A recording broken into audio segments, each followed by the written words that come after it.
Hi everyone, welcome to Keto from Lamourify. Today I'm going to share with you spicy Basil chicken with lotus root and carrot.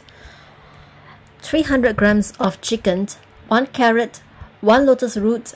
Add in 1 teaspoon of spicy basil paste sauce and some soya sauce to add the flavor in. Cooking time include preparation is an hour.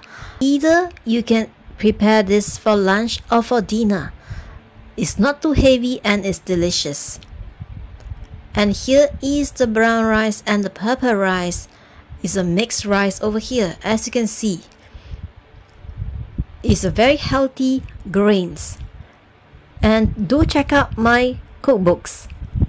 These are my books, Keto Diet Cookbook and Mental Health books. Do check them out and discover the weight loss secrets.